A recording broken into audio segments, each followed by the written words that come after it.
챕터 1 신고.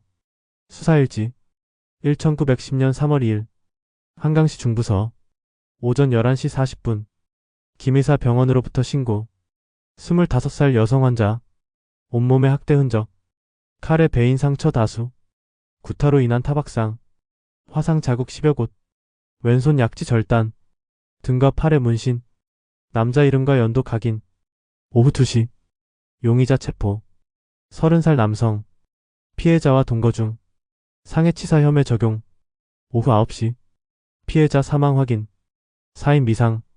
부검 예정. 일기 1910년 3월 2일 밤 11시 그 여자가 죽었다. 오후 9시에 병원에서 숨을 거뒀다. 나는 지금도 그 몸을 잊을 수가 없다. 25살. 꽃다운 나이라고들 하지 않던가. 하지만 그 몸에는 꽃이 아니라 지옥이 새겨져 있었다. 칼자국, 화상, 타박상, 손가락이 잘려나간 자리, 그리고 등에 새겨진 글씨. 박성호의 아내. 1910년. 나는 20년 넘게 형사로 살아왔다. 온갖 흉악한 사건을 봐왔다. 살인, 강도, 방화, 심지어 토막살인도 봤다. 사람이 사람에게 할 수 있는 온갖 악행을 목격했다. 그러나 오늘 본 것만큼 참혹한 것은 처음이었다. 아니, 참혹하다는 말로는 부족하다. 이건 참혹함을 넘어선 무언가였다. 김의사가 전화를 걸어왔을 때 나는 별것 아니라고 생각했다. 또 하나의 가정폭력 사건이겠거니. 술 취한 남편이 아내를 때린 사건이겠거니. 한강시에서 한 달에도 몇 건씩 일어나는 그런 사건. 하지만 병원에 도착해서 그 여자를 봤을 때 나는 말을 잃었다. 아니, 숨이 막혔다. 20년 형사 생활에서 처음으로 나는 현장에서 구역질을 참아야 했다. 이건 폭력이 아니었다. 이건 학대도 아니었다. 이건 도대체 뭐란 말인가? 김의사는 떨리는 목소리로 말했다. 일주일 전부터 이 환자를 봐왔다고. 처음엔 화상 치료로 왔다고. 팔과 다리에 화상 자국이 있었다고. 그런데 이틀 뒤 다시 왔을 때는 등에도 화상이 있었다고. 사흘 뒤엔 칼에 베인 상처가 늘어났다고. 그리고 오늘은 손가락이 없어져 있었다고. 왼손 약지가 뿌리부터 잘려나갔다고. 의사는 내게 물었다. 이게 정말 가정폭력이 맞냐고. 사람이 사람에게 이럴 수 있는 거냐고. 나는 대답할 수 없었다. 나도 모르겠다고. 나도 이해할 수 없다고. 다만 범인을 잡겠다고만 말할 수 있었다. 나는 즉시 용의자를 체포하라고 지시했다. 동거 중인 남자. 박성호라는 30살 남자. 한강시 외곽에서 일용직 노동자로 일한다고 했다. 그는 저항도 하지 않았다. 소리 지르지도 않았다. 순순히 따라왔다. 마치 이미 모든 걸 예상했다는 듯이. 취조실에서 그를 마주했을 때 나는 그의 눈빛에서 무언가 이상한 것을 느꼈다. 죄책감이 아니었다. 두려움도 아니었다. 분노도 아니었다. 그건 일종의 당혹감 같은 것이었다. 왜 자신이 여기 앉아있는지 이해하지 못하겠다는 표정. 무엇이 잘못된 건지 모르겠다는 표정. 나는 참았던 분노를 터뜨렸다. 자네가 한 짓을 알고 있나? 25살 여자를 죽인 거야. 손가락을 자르고 온몸에 화상을 입히고 칼로 난도질을 하고. 그런데 그는 고개를 저었다. 천천히, 침착하게, 마치 내가 뭔가 오해하고 있다는 듯이. 나는 그 여자를 죽이지 않았다고. 오히려 그 여자를 사랑했다고. 그 여자가 원했던 것을 해줬을 뿐이라고. 그 순간 나는 이 사건이 내가 생각했던 것과는 전혀 다른 무언가라는 걸 깨달았다. 이건 단순한 살인 사건이 아니다. 이건 단순한 가정폭력도 아니다. 이건 내가 지금까지 한 번도 마주해 본 적 없는 종류의 사건이다. 밤 11시. 나는 아직도 사무실에 앉아있다. 서류를 정리하고 있지만 손이 떨린다. 글씨가 제대로 써지지 않는다. 내일 부검 결과가 나온다. 그러면 뭔가 알 수 있을까? 이 끔찍한 사건의 진실을, 사인을, 정확한 사망 시각을, 상처들이 생긴 시간의 순서를. 아니, 어쩌면 나는 진실을 알고 싶지 않은지도 모른다. 어떤 진실이 이런 결과를 만들어낼 수 있단 말인가? 어떤 이유가 한 사람의 몸을 저렇게 만들 수 있단 말인가? 창밖에 비가 내린다. 3월의 찬 비. 겨울이 채 가시지 않은 차가운 비. 나는 담배에 불을 붙인다. 연기가 천천히 올라간다. 그 여자의 마지막 숨결처럼. 나는 담배 연기를 바라보며 생각한다. 내일부터 시작될 수사가 나를 어디로 데려갈 것인지, 그리고 그 끝에서 내가 마주하게 될 진실이 과연 견딜 만한 것일지. 챕터 2 피해자. 수사일지. 1910년 3월 3일 오전 9시. 부검 결과 통보. 사인은 다발성 장기 손상, 과다 출혈로 인한 쇼크사. 상처는 총 123개, 칼에 의한 자상 47개, 화상 61개, 둔기에 의한 타박상 15개, 왼손 약지 절단, 절단면 분석 결과, 예리한 도구 사용, 한 번의 절단, 등과 팔의 문신, 뜨거운 쇠로 지진 흔적, 피부 조직 괴사 진행 중, 추정 사망 시각, 오후 8시에서 9시 사이. 일기. 1910년 3월 3일 밤 10시. 부검 보고서를 읽었다. 3번을 읽었다. 믿을 수가 없어서. 아니, 믿고 싶지 않아서. 123개의 상처. 한 사람의 몸에, 25살 여자의 몸에. 어떻게 이런 일이 가능한가? 부검인은 차분한 목소리로 설명했다. 상처들은 서로 다른 시기에 생긴 것이라고. 가장 오래된 상처는 2달 전쯤이라고. 가장 최근의 상처는 사망 당일이라고. 2달. 2달 동안 그 여자는 이런 고통을 견뎌왔다는 말인가? 아니, 어쩌면 더 오래전부터였을지도 모른다. 부검이가 보여준 사진들.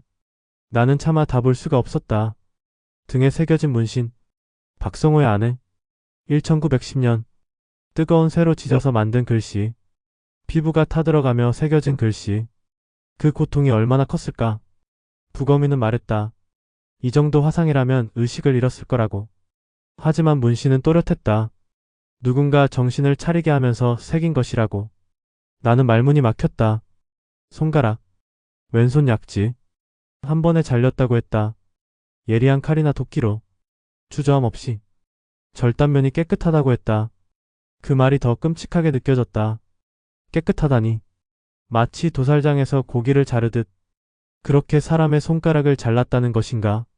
나는 부검실을 나와 복도에 주저앉았다. 20년을 형사로 살았지만 이런 기분은 처음이었다. 무력감, 분노, 그리고 말할 수 없는 슬픔. 그 여자는 누구였을까? 이름은 이은주. 25살. 한강시 외곽에서 태어나고 자랐다. 부모는 이미 세상을 떠났다고 했다. 친척도 없다고 했다. 세상에 혼자였던 여자. 그래서 더 쉬운 먹잇감이 되었던 걸까? 아니다. 나는 고개를 저었다. 이건 단순한 폭력이 아니다. 박성호의 말이 자꾸 떠올랐다. 나는 그 여자를 사랑했다고. 그 여자가 원했다고. 말도 안 되는 소리. 어떤 사람이 이런 고통을 원한다는 말인가? 123개의 상처를, 손가락이 잘리는 것을, 살이 타들어가는 것을. 하지만 박성호의 눈빛이 자꾸 떠올랐다.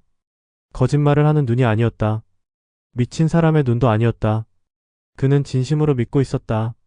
자신이 한 일이 사랑이었다고. 나는 담배를 꺼내 입에 물었다. 불을 붙이려다 말았다. 손이 너무 떨려서 라이터를 잡을 수가 없었다.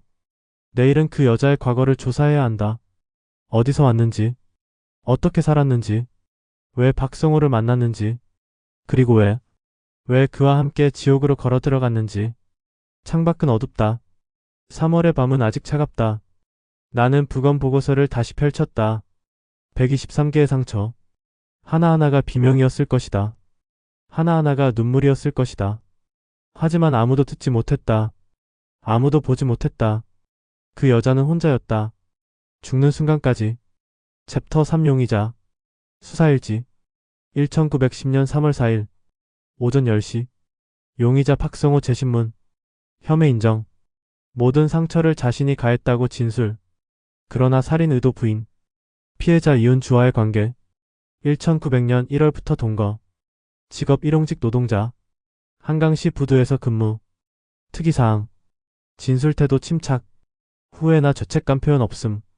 반복 주장. 피해자의 동의 있었다고. 합의된 행위였다고. 일기. 1910년 3월 4일 밤 11시. 오늘 박성호를 다시 신문했다. 그는 변하지 않았다.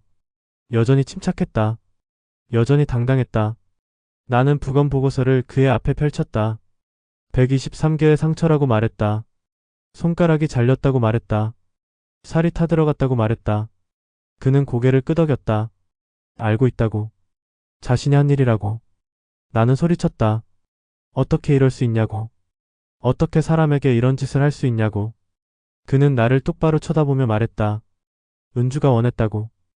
은주가 그렇게 해달라고 했다고. 나는 그를 때리고 싶었다. 주먹을 쥐었다 폈다.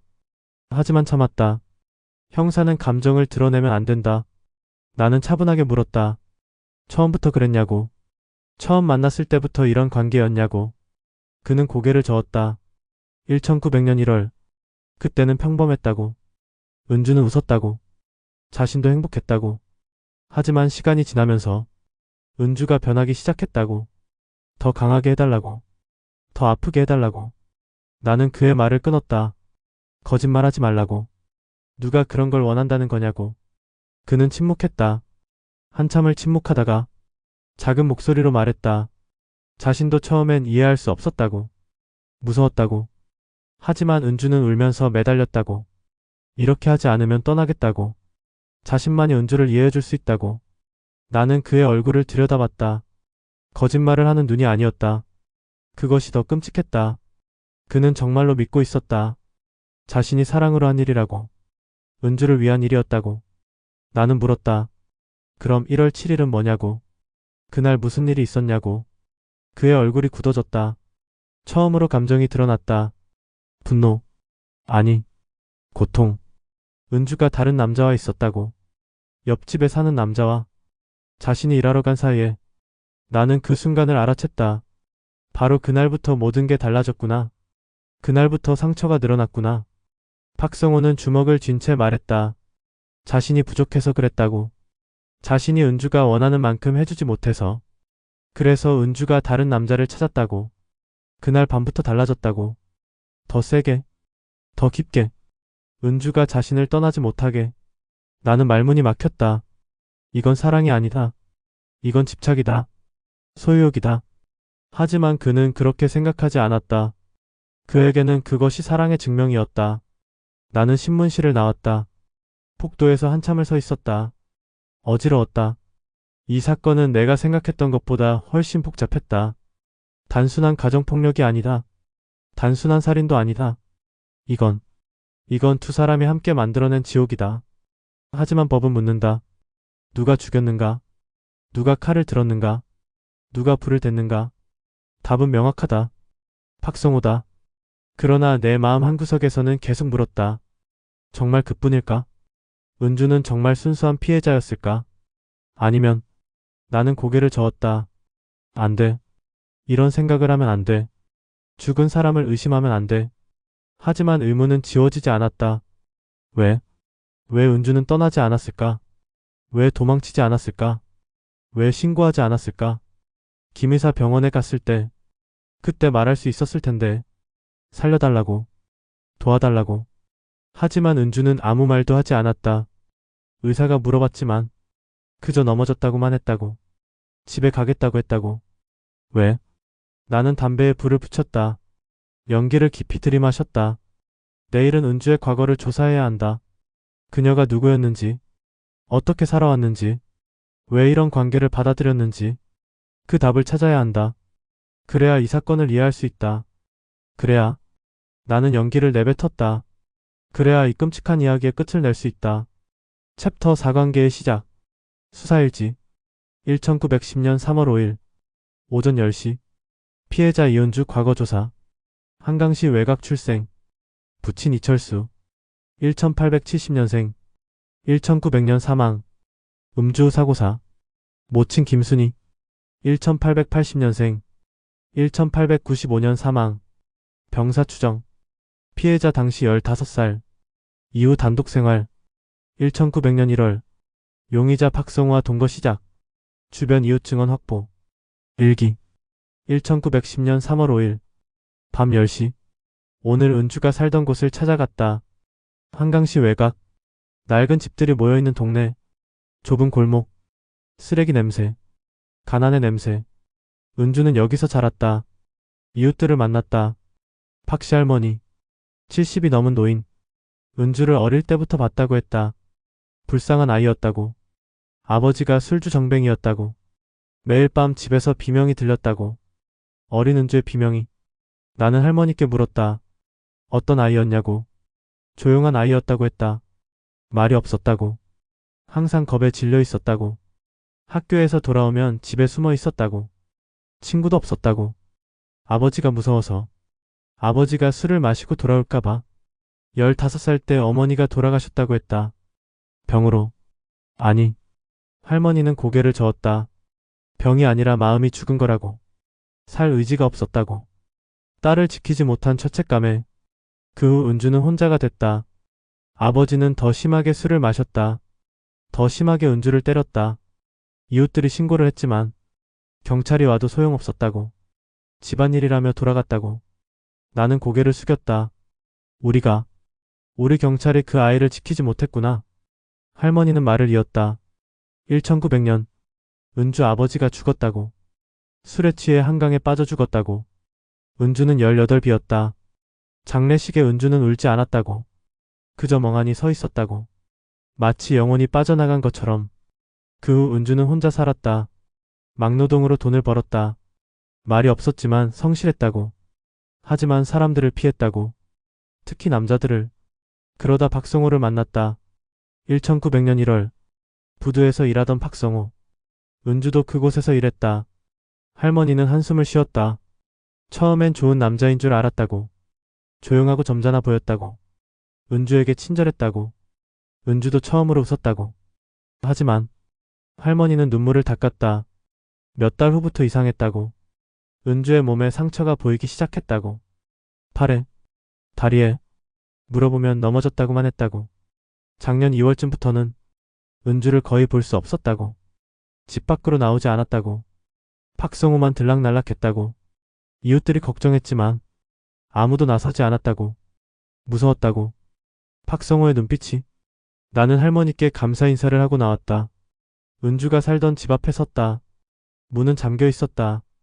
창문으로 안을 들여다봤다. 어두웠다. 텅 비어 있었다.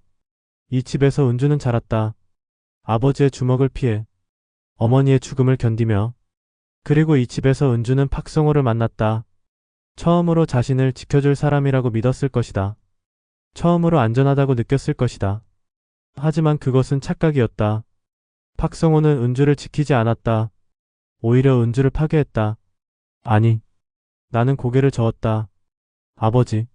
아버지가 먼저 은주를 파괴했다. 매일 밤의 폭력, 비명, 공포. 그것이 은주에게 무엇을 가르쳤을까? 사랑이 고통이라고. 맞는 것이 당연하다고. 아프지 않으면 사랑이 아니라고. 나는 주먹으로 벽을 쳤다. 아팠다. 하지만 은주가 느꼈을 고통에 비하면 이건 아무것도 아니다. 돌아오는 길. 나는 계속 생각했다. 은주는 피해자다. 어릴 때부터. 죽는 순간까지. 하지만 법은 그걸 인정하지 않는다. 법은 묻는다. 왜 도망치지 않았냐고. 왜 신고하지 않았냐고. 하지만 법은 모른다. 공포가 사람을 얼마나 마비시키는지, 폭력이 영혼을 얼마나 부서뜨리는지. 은주는 도망칠 수 없었다. 이미 너무 오래전에 도망칠 힘을 잃었으니까. 밤 10시. 사무실로 돌아왔다. 책상 위에 은주의 사진이 있다. 신원 확인할 때 찍은 사진. 사진 속 은주는 눈을 감고 있다. 평화로워 보인다. 살아생전 단 한 번도 느껴보지 못했을 평화. 나는 사진을 들여다보며 속삭였다. 미안하다고. 우리가 지켜주지 못해서. 늦어서 미안하다고. 챕터 5 진실의 경계. 수사일지. 1910년 3월 6일. 오후 3시. 피해자 이은주 유품 압수. 일기장 1권. 1905년부터 작성. 총 200여 페이지. 내용 분석 중. 특이사항. 자해 성향 기록 다수. 고통에 대한 서술 반복. 용의자에 대한 언급. 긍정적 감정 표현. 증거물 목록 작성 완료. 일기. 1910년 3월 6일. 밤 12시. 은주의 일기를 읽었다. 처음부터 끝까지. 3시간 동안. 나는 울었다. 형사가 되고 나서 처음으로. 일기는 1905년에 시작됐다. 은주가 20살 때. 아버지가 죽은 지 5년 후. 첫 페이지에 이렇게 적혀 있었다. 오늘도 아파. 가슴이. 몸이. 영혼이. 아빠가 죽었는데도 아파. 왜 안 사라질까? 이 고통이. 나는 페이지를 넘겼다. 일기는 고통으로 가득했다. 매일 밤 악몽, 아버지의 주먹, 어머니의 비명. 은주는 잠을 잘 수 없었다. 잠들면 꿈에서 아버지를 만났다. 술 냄새, 욕설, 폭력. 그래서 은주는 잠들지 않으려 했다. 밤새 깨어 있었다. 일기에는 이런 구절이 반복됐다. 나는 더럽다. 나는 깨지지 않는다. 나는 아무것도 느낄 수 없다. 1909년 은주가 24살 때 일기의 내용이 달라졌다. 오늘 손에 칼을 댔다. 조금 베었다. 아팠다. 이상하게. 아픈 게 좋았다. 살아있다는 느낌. 나는 숨을 멈췄다. 다음 페이지. 또 베었다. 더 깊게.